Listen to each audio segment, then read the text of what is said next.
Hi Juanita, this is Joe. I'm going to call you, but I wanted to do this quick video so you could maybe have a better vision of what's happening. So here's your website, okay? Here, if you have the extension WP-admin, which looks just like this one, okay? So when you have USA All Sport, if it's a WordPress site, okay? WordPress-login, right? Or admin. So right here, it's the admin login. You would have like a username or the email address that they registered a user at, and then a password. There's a temporary password that WordPress automatically issues. So if I were to add a user, and I'll give you, for instance, let me just go into a client. This is smartactivations.info. This is my user ID, and I have my password logged in.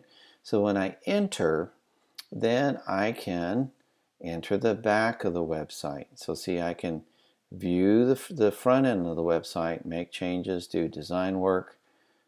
See, there's the website. But what we need is this admin dashboard so that we can get in here and add your store or changes, you know, inventory, that type of thing. Now see on users, I'll just show you real quick. Users, if I'm going to add a new user, this is all the WordPress. Doesn't matter what WordPress it is, WordPress is all the same. I just put in a name, I put in their email, first and last name. So I can just put Joe and then put, you know, Joseph Aguilar, and then my email, the name of this website of, you know, which whatever I'm going to be doing, and then it generates its own password. Then here I would actually click admin, administrator, and then I would add user. That's all that guy's got to do, and it'll send me a request, and then I can get in. Pretty easy. I don't need their login or anything. Just give me admin access to that site. Now, there might be an issue because he's giving you a refund. The hosting and the domain are two other things. The domain is the name of this little thing here, and then the site has to be hosted somewhere, right?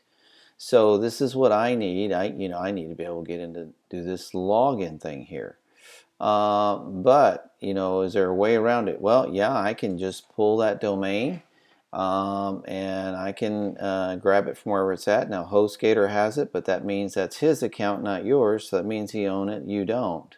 If he's giving you all your money back, is he telling you to go start from scratch, or will he let you have that domain, and will he let you have that website?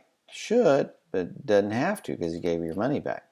Might be a fight over that domain because that is your business, but if you don't have the ownership rights to it, that would be pretty commonplace when you go to little private guys like that. So we make sure everything's in the company's name because it just makes everything work that way.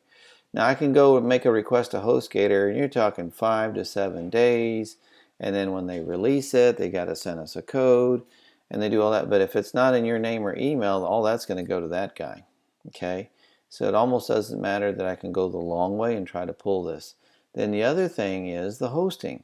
Well, who's hosting it? So we know that's the domain name, right? So let's just take a look. These are screenshots. So it's Bluehost. They're a really great company for hosting. They're a pretty good size here in the US, but they don't always do all of the hosting. And the reason why is because they have a bunch of subsidiaries. And case in point, HostGator. So there's your host. That's the inbound, right?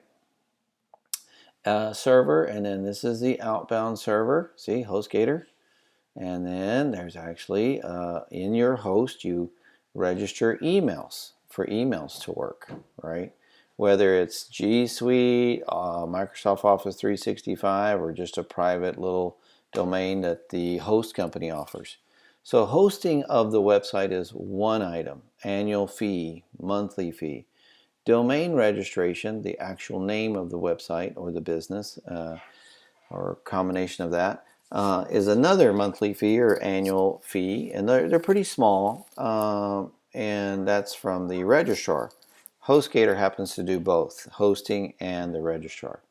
So just to give you an idea of what we're talking about.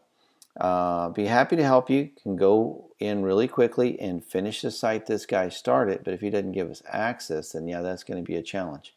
So if I'm going to start from scratch, all the money he gave you back is probably going to take that much to rebuild a store, and I don't even know what kind of amount that is, so we'll have to talk about that. So simply, if he could just give us the domain access, if he can give us HostGator access, account access, we can get it all done. If you got to give him a few bucks back for him releasing that to you, great. But if it's your domain, it's your domain. But if he bought it and paid for it and then gave you all your money back, somebody needs to pay for that and register it in the business name. Okay. I'd rather do it through GoDaddy because GoDaddy's 24/7 US support English. My hosting company is 24/7 US English support. So I think that would be the way to go.